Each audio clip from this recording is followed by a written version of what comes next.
নমস্কাৰ ছাত্ৰী ছাত্ৰীসকল, মই সৈয়দ স্বাগতম জনাইছোঁ তোমালোকক সৈয়দ জ্ঞান আছাম ইউটিউব চেনেললৈ। ছাত্ৰ ছাত্ৰীসকল, আজি আমি কৰিম সপ্তম শ্ৰেণীৰ গণিতৰ অনুশীলনী 8.1।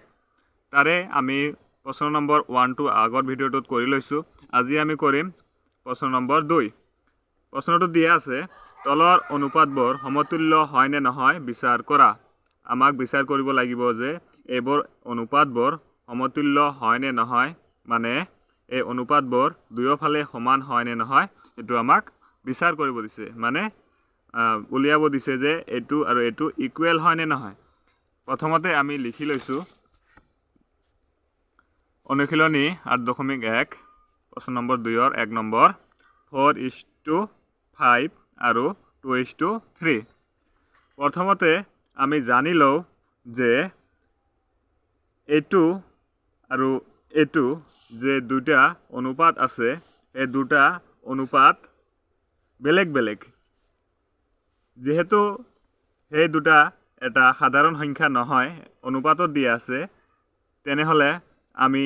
সাধাৰণতে গম নাপাওঁ যে এই দুটা অনুপাতবোৰ সমতুল্য হয় নে নহয়। তাৰ বাবে আমি কি কৰিব পাৰিম, এই দুটা অনুপাতবোৰক সাধাৰণ সংখ্যালৈ পৰিৱৰ্তন কৰিব পাৰিম। সাধাৰণ সংখ্যালৈ পৰিৱৰ্তন কৰিবলৈ হলে আমাক প্ৰথমতে কি কৰিব লাগে, প্ৰথমতে সংখ্যাবোৰ এনে ধৰণৰ বহাই ল'ব লাগে। 4:5ক আমি এনেদৰে বহাই ল'ব পাৰোঁ 4/5 আৰু 2:3ক আমি ঠিক এনেদৰে বহাই ল'ব পাৰোঁ 2:3। এতিয়া আমি কি কৰিব পাৰিম, তলত দুটা সংখ্যা আছে, এটা হ'ল 5 আৰু এটা হ'ল 3। এতিয়া আমি কি কৰিব পাৰিম, 5 আৰু 3ৰ লসাগু উলিয়াব পাৰিম। সাইডত আমি 5 আৰু 3ৰ লসাগু উলিয়াম।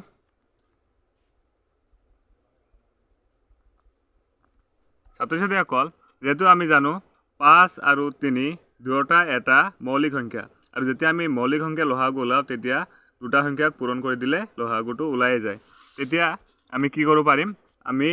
জানিলোঁ যে এই দুটা সংখ্যাৰ লসাগু হ'ল 15। এতিয়া আমি কি কৰিম, এইফালে তলত 15 লিখিম, এনেকৈ এটা সমান সমান দি 15 লিখিম, দুয়োফালে 15 লিখিলোঁ। এতিয়া আমি কি কৰিম, এই সংখ্যাটোক কিমানেৰে দি পূৰণ কৰিলে 15 পাম। এতিয়া 3 আছে, 3ৰ লগত 5 আছে দি পূৰণ কৰিলে আমি 15 পাম। আৰু যদি আমি তলত 5 লিখিছোঁ তেতিয়াহ'লে আমাক ওপৰতো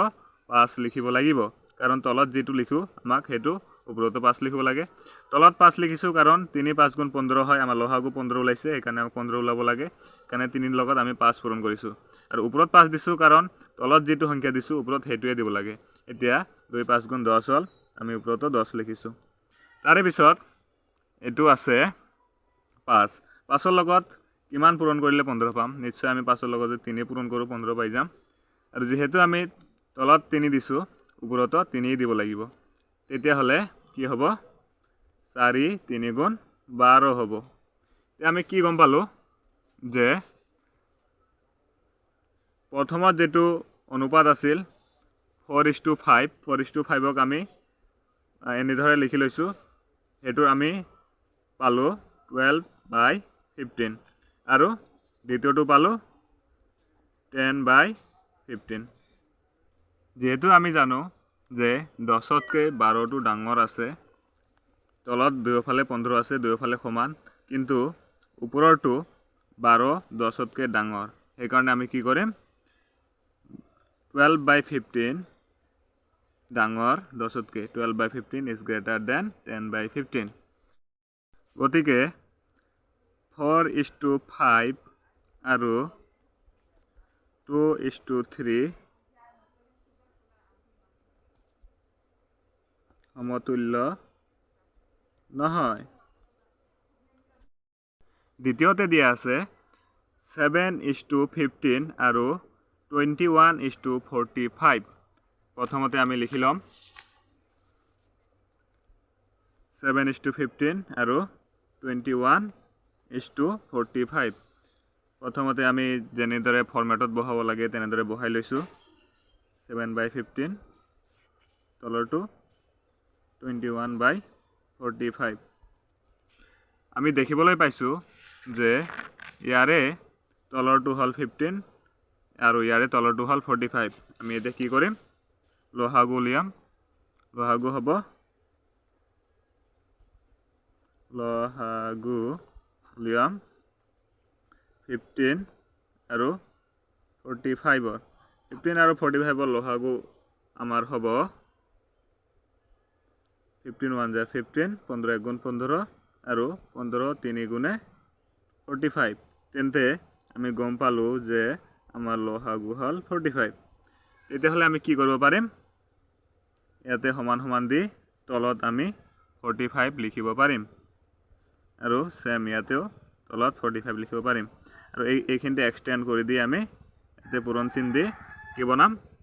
45 ৰ লগত কিমান পূৰণ কৰিলে 45 পাম হেতু আমাক চাব লাগিব এতিয়া 45 ৰ লগত 1 যদি আমি পূৰণ কৰো তেনেহলে আমি 45 আৰু তলত যদি আমি 1 পূৰণ কৰিছো তেনেহলে ওপৰতো আমাক 1 এ দি পূৰণ কৰিব লাগিব সেম এটোতো একেটা ফৰ্মুলা ইয়াতে প্ৰযোজ্য হ'ব 15 * 3 15 3 গুণে 45 হল আৰু যেহেতু আমি কি কৰিছো যেহেতু আমি তলত 3 দিছো ওপৰতো আমাক 3 দিয়ে পূৰণ কৰিব লাগিব 7 3 গুণ আমাৰ 21 এতিয়া আমি কি কৰিম আমি পালো দুয়োটা সংখ্যা এনেদৰে সমাধান কৰি পালো আমি 21/45 আৰু আন এটা কিমান 21/45 যেহেতু আমি প্ৰথমটো আৰু দ্বিতীয়টো সেম পাইছো তেনেহলে আমি কি দিম ইয়াতে সমান সমান দিম আগৰটোত আমি কি দিছিলো আগৰটোত আমি দিছিলো যে 12/15 ডাঙৰ 10/15 তকৈ এটো গ্ৰেটাৰ দেন সিম্বল লগাইছিলো গ্ৰেটাৰ দেনৰ চিনটো লগাইছিলো কিন্তু ইয়াতে আমি কি কৰিলো আমি হেতু নকৰি আমি সমান সমানৰ চিন লগাইছো কাৰণ 21/45 সমান সমান 21/45 দুয়োফালে সংখ্যাবোৰ একেই আছে এতিয়া আমি কি লিখিব পাৰিম গতিকে 7:15 আৰু 21:45 সমতুল্য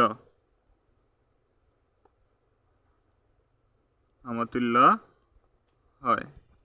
আৰু এটোৱে হ'ব আমাৰ উত্তৰ এতিয়া আমি কৰিম 3 নম্বৰ প্ৰশ্নটো 3 নম্বৰ প্ৰশ্নটো দিয়া আছে 6:8 আৰু 54:72 আমাক কি কৰিব লাগে এই দুটা অনুপাত সমতুল্য হয় নে নহয় বিচাৰ কৰিব লাগে প্ৰথমতে আমি লিখি লম আমি লিখিছো 6:8 আৰু 54:72 আমাক কেনেদৰে বহাই ল'ব লাগে আগত ফৰম্যাটত বহাই লৈছো 6:8 ক বহাই লৈছো এনেদৰে লগতে 54/72 বহাই লৈছো এতিয়া আমাৰ দুয়োটাৰে তলৰ সংখ্যা হল এটাৰ হল 8 আৰু আনটোৰ হল 72 এতিয়া আমি 8 আৰু 72 লহাগু লাম 8 আৰু 7 ৰ লহাগু উলিয়াব হলে তোমালোকে এনেদৰে উলাই ল'ব পাৰা আৰু এটোৱে সবতকে সহজ পদ্ধতি লহাগু উলাবলৈ আৰু আনান পদ্ধতি আছে তোমালোকে যেনেদৰে পাৰা তেনেদৰে উলাই লবা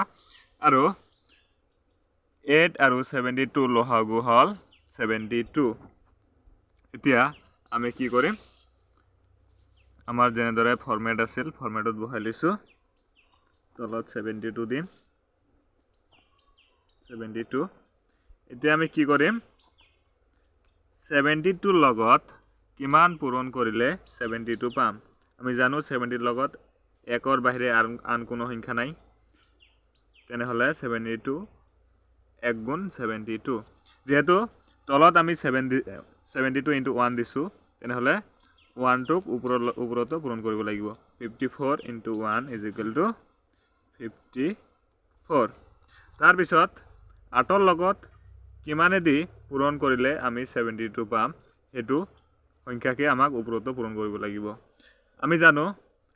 8 9 গুণে 72 হয় তেনেহলে তলত যদি 9 দি পূৰণ কৰিছো ওপৰতো আমাক 9 দিয়ে পূৰণ কৰিব লাগিব 9 দিছো 6 9 গুণ 54 লিখিলো গতিকে আমি কি পালো যে দুয়োবিধৰে সংখ্যাবোৰ সমান সমান পালো 54/72 এটোৰো 54/72 সেইকাৰণে মাজত আমি সমান সমান লগাইছোঁ গতিকে আমি কি লিখিব পাৰিম গতিকে 6:8 আৰু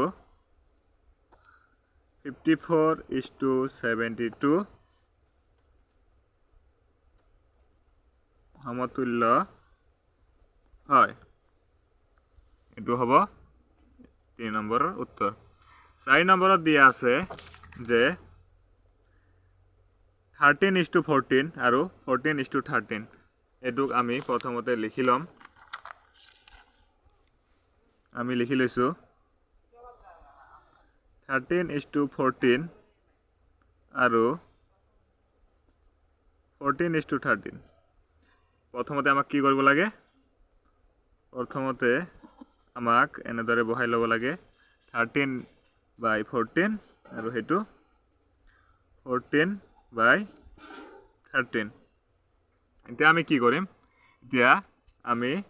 14 আৰু 13 ৰ লসাগু উলিয়াম আমি 14 আৰু 13 ৰ লসাগু এনেদৰে উলিয়াব পাৰিম আমি জানো 14 আৰু 13 উভয়ে এটা এটা মৌলিক সংখ্যা যেহেতু 14 আৰু 13 মৌলিক সংখ্যা তেনেহলে 14 আৰু 13 ক আমি যদি পূৰণ কৰি দিও তেনেহলে লসাগুটো ওলাই আহিব তেতিয়াহলে আমি কি কৰিব পাৰিম যে এনেদৰে ইয়াতে 182 আৰু তলটোতো একে 182 লৈ লম এতিয়া নেক্সট আমাৰ কি কাম থাকে 182 উলিয়াব লাগে কেনেকৈ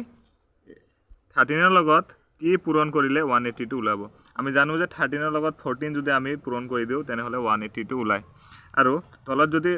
14 লৈছো তেনেহলে ওপৰতো আমাক 14 এ ল'ব লাগিব আৰু আমাৰ 14 * 14 যদি পূৰণ কৰো তেনেহলে 196 ওলাই তোমালোকে পূৰণ কৰি চাব পাৰা 14 * 14 196 হয় তাৰ পিছত ইয়াতে কি আছে 14 আছে 14 ৰ লগত কিমান পূৰণ কৰিলে 182 পাম 14 ৰ লগত যদি আমি 13 পূৰণ কৰো তেনেহলে 182 পাম আৰু তলত যদি 13 লৈছো তেনেহলে ওপৰতো 13 ল'ব লাগিব আৰু 13 * 13 হয় আমাৰ 149 13 * 13 149 হয় তোমালোকে নিজে কৰি চাই ল'ব পাৰা এতিয়া আমি কি পালো এটা পালো 149/182 আৰু আমি আনটো কি পালো আনটো পালো 196 আৰু 182 এতিয়া দুটাতকে কোনটো ডাঙৰ দুটাতকে এটো ডাঙৰ সেই কাৰণে আমি কি দিম এটো চিন দিম গতিকে আমি কি লিখিব পাৰিম 13:14 আৰু 14:13 সমতুল্য নহয়